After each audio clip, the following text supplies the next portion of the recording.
and welcome to the Trade Finance Distribution Initiative podcast. This is the business community for trade finance institutions and service providers unlocking the future of trade finance.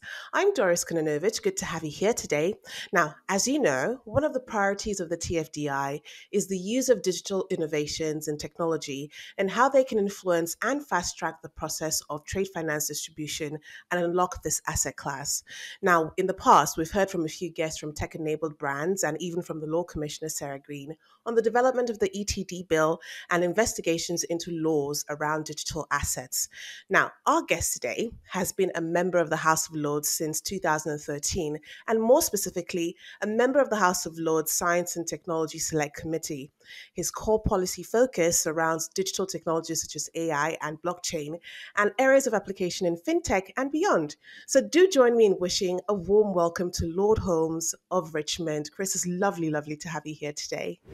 Thank you so much for that very kind introduction. It's great to be here.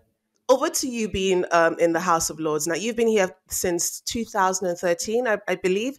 Can you tell us a little bit about your role within the House of Lords and your journey being a member?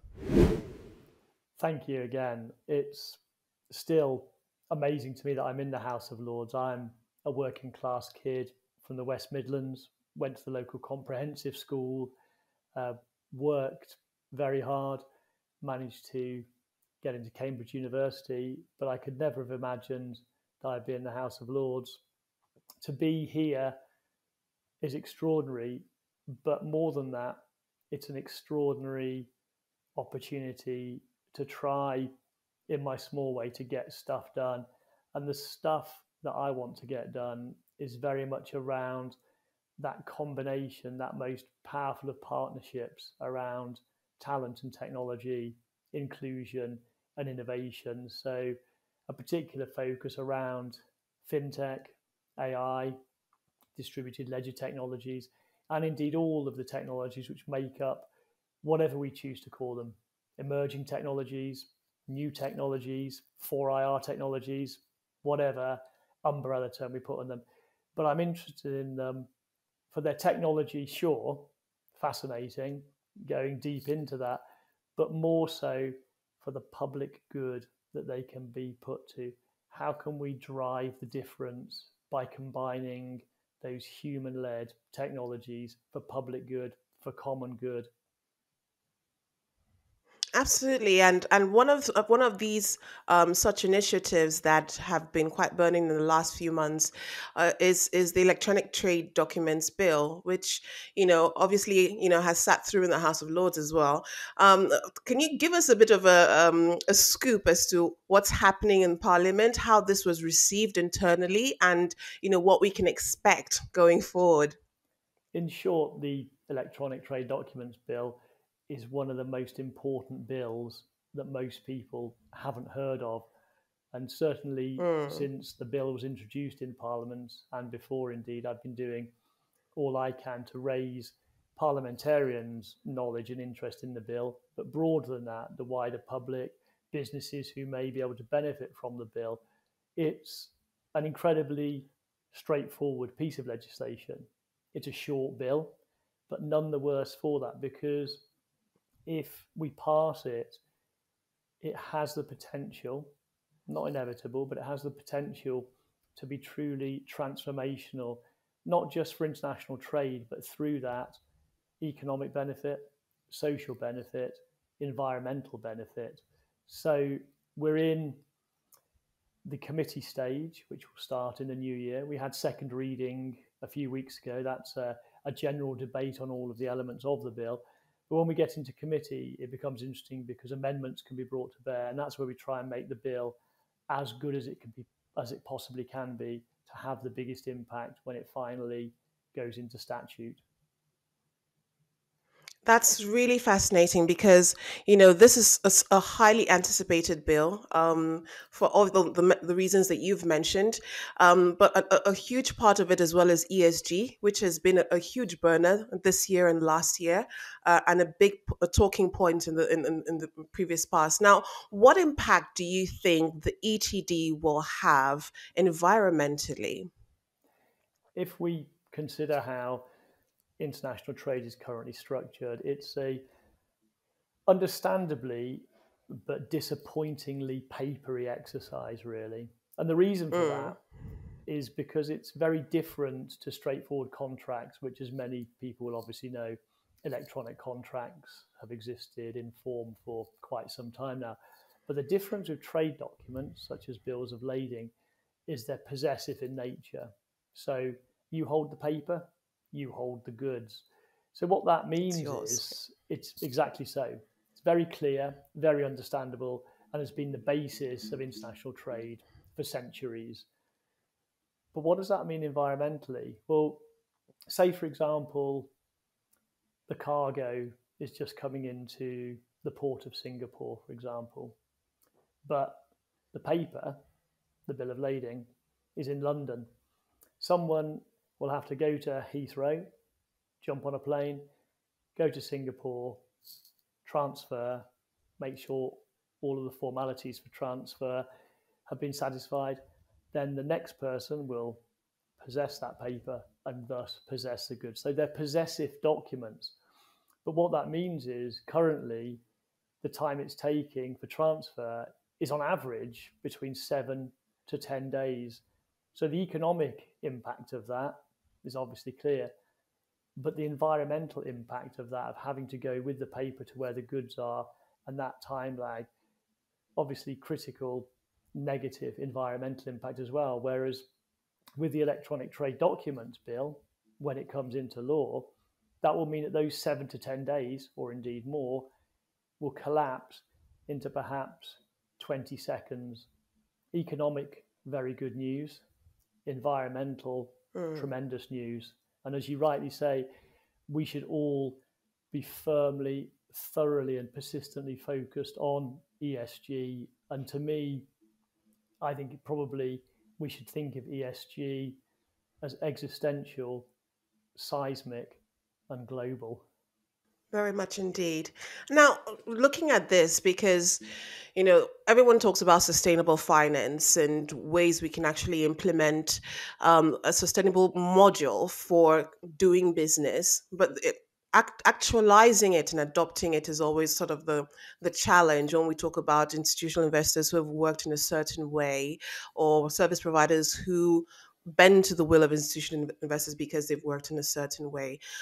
What other ways do you think we can look into adopting a more sustainable finance that is future proof? It's a great question. And again, it should be one of the top questions for our time and for all times, really. It's great that we're all able to recycle and have the blue box, green box, brown box, purple box, varying across the country and indeed around the world. That's good. And it's a good effort. It's good that we've reduced plastic bag usage in the UK, I think 95%. And they're all good initiatives. But the truth of it is, as individuals, the biggest and most impact we can have for the environment is how we deploy our finances, how we invest, how we spend, what our pension fund does, and so on and so forth. And in many ways, though at first blush it seems complex to start getting involved with that, in many ways, it's the easiest thing that we can do on an environmental front, because for that effort, the return is in multiples. So it's really key to understand that we have an ability individually and then with that collective action to make such an impact and to truly ensure that if something is described as green finance, that it really is green finance and not just a wrapper. Absolutely. No washing of what the terminology Precisely. is supposed to be versus what it actually is. Well, You're watching and listening to the Trade Finance Distribution Initiative podcast with Lord Holmes of Richmond. We've been discussing a future proof and sustainable finance ecosystem and laws that can actually safeguard this. Now, the TFD initiative has rolled out the very first trade finance backed security token called the TRADA under the XDC network and Trade Tech. How is the UK progressing to integrate digital assets and tokenizations into law, in your opinion? We're in a good place in the UK when it comes to digital finance, but there is still a heck of a journey to go, and we must get on that. So, as well as the Electronic Trade Documents Bill currently in Parliament, we've also got the Financial Services and Markets Bill, and that will be the biggest change, the biggest transformation to financial services regulation in a generation. It's massive, and its potential is similarly huge. What is in there is the start, and it is only a start, of what we need to do to understand how we truly transform markets and transform our approach to digital assets, to DAOs across the piece. Where there's another good tie-up here with the ETD bill is that the Law Commission produced the ETD bill. And similarly, the Law Commission are doing great work in terms of consulting across all of these potential deployments and what legal frameworks will need to be in place for the successful deployment of digital assets. Allied to that as well, the third element, we've currently got a Master of the Rolls, the second most senior law officer in the country, second most senior judge in Sir Geoffrey Voss, who is probably the most informed judge that we've ever had in terms of understanding the potential of digital assets, the potential of the underlying technology, not least distributed ledger technology. So when you put all of those together, there are three reasons to be cheerful, but we need to get on with it because the opportunities are immense. You could see significant stock exchange reform. You could see a complete transformation of the London Metals Exchange, for example. And we all know how significant, it's not just about gold, but how significant lithium, cobalt are, for example. So huge potential. Put that together with the power of English law, put it together with the financial services ecosystem we've got in London and indeed across the UK, and there's a huge opportunity. But we need to get on with it. We need some more pace from all parties. We need to understand that though it's an opportunity, we have to ensure that becomes a reality. And it's, if we get it right, it should benefit citizens up and down the country. Economic benefits, yes, but again, social, environmental benefits across the piece. Finally, on this, when we look at what the central bank are doing, the Bank of England, in terms of their work around a central bank digital currency, incredibly important. It's vital that the bank are involved. They have such a position, not just in the UK, but globally. And it's good the work they're doing. But again, it would be great just to see just a bit more pace coming from the bank in terms of how that will look and just a bit more pacier timescale. Because again, it could be truly transformational for both citizen and state alike. Yeah, I mean, everyone stands to benefit from this, I would reckon. It's been, as I always say, 140 years, in the running. So it's about time for us to actually have this transformational change in the way that, we use digital assets. Now, you've also been known to be quite vocal about the struggles of fintechs and with digital inclusion. Why is this an important aspect of finance to highlight? I think, firstly, the problem is highlighted if we consider how all too often the pernicious negative powers of financial exclusion and digital exclusion all too often walk hand in hand, leading Mm. to terrible outcomes and just talent kept down, unenabled, disempowered. The biggest example being all too often those who have the least being forced to pay the most for essential services such as power, electricity. That can't be a positive force in a civilized society. What we have with the digital opportunity is a chance to really break this pernicious force that has dogged our nation for decades. So there's a really interesting pilot a few years ago done by the government in terms of a tokenization of benefits on a smartphone Hmm. enabled on a distributed ledger platform. Very small proof of concept, but really good. It showed the technology could work, but it showed far more importantly the emancipation of the people, that rather than having to perceive, as is tragically all too often the case, as people as passive benefit recipients, they could become active participants in the proof of concept, and through that, active citizens with choices through that human led technology. And even if one was to look at it purely on economics, which I certainly don't, it just makes economic sense for everybody to be financially included. It really does.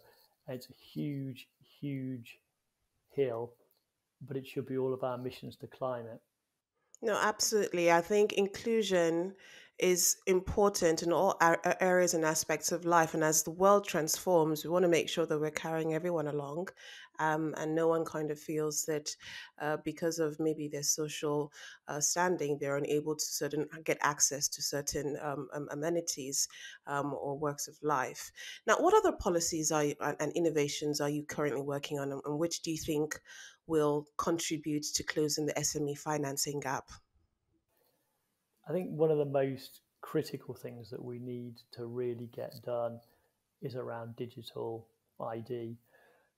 It's critical that both as individuals and indeed entities, things, stuff, goods can have a digital identity that can be relied upon, because so much of the transformational power of these technologies will be supercharged if we can have a system of digital ID with interoperability built in, so it can have that international outward facing perspective, and crucially will be rooted in security, in safety, in privacy, in all those concerns. The most obvious example of how this would work is if somebody wanted to go and get a drink. Well, now, if there was some question, you'd be asked to produce some kind of identity document, a passport, Hmm. a driving license. But the reality is, that person asking for that document doesn't need to know your name, doesn't need to know your date of birth, doesn't need to know anything about you, save this one fact. All they need to know is that for that moment that you order a drink, that you are of the age in that jurisdiction to be able to enjoy that drink for the time that you enjoy it. So a very clear, specific and time limited credential that you could transmit to that person without them having to know or having any right to know anything else about you whatsoever.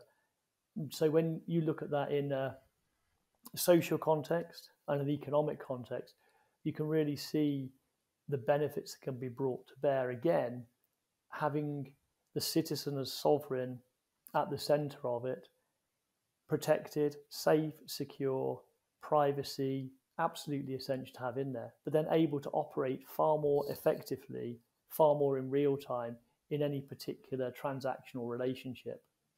Ease of access and ease of functioning basically is what we're out for.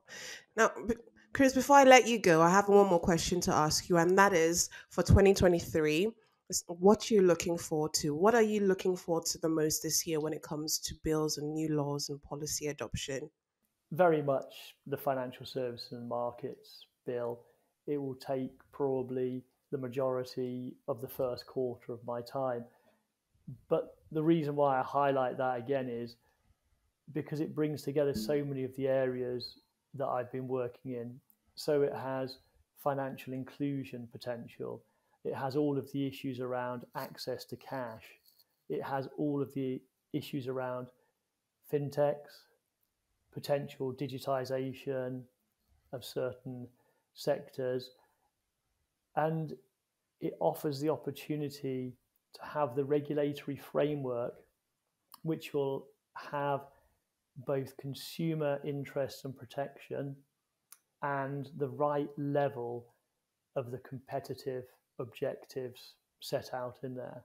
Because it shouldn't be seen that consumer protection and competitiveness are diametrically opposed. They certainly are if things are wrongly structured, but there's no reason not to be able to structure those in a regulatory framework and indeed with the right functioning regulator to enable this to be beneficial for the individual, for the economy, for the society, and very much in an outward facing global approach, which we absolutely need, because we may, by fluke, chance, or choice, happen to be standing on the soil of the United Kingdom. But if we don't all consider ourselves to be world citizens, well, we're missing quite a lot of what it is to be human.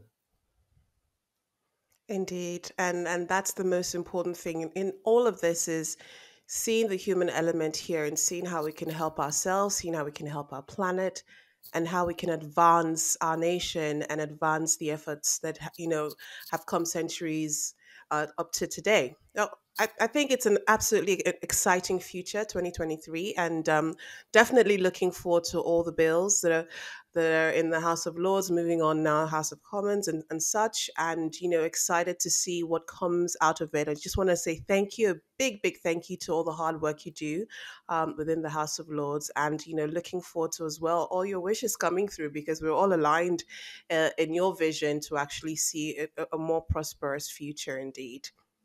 Thank you very much indeed. It's been such a pleasure to be with you. I look forward to coming back at some point in 2023 and telling you more about how the bills have progressed. That would be absolutely delighted. You're welcome anytime. All right, a big thank you to all our listeners and YouTube viewers out there for all the love and support. Do remember you can join the conversation on our YouTube page and subscribe to all the various channels to stay in the loop. We've been speaking today to Chris Holmes, who's a member of House of Lords and most decorated British Paralympian swimmer, and all-round amazing humanitarian. Thank you so much for being our guest on the show. My name is Doris Konanovic. Till next time, see you all again.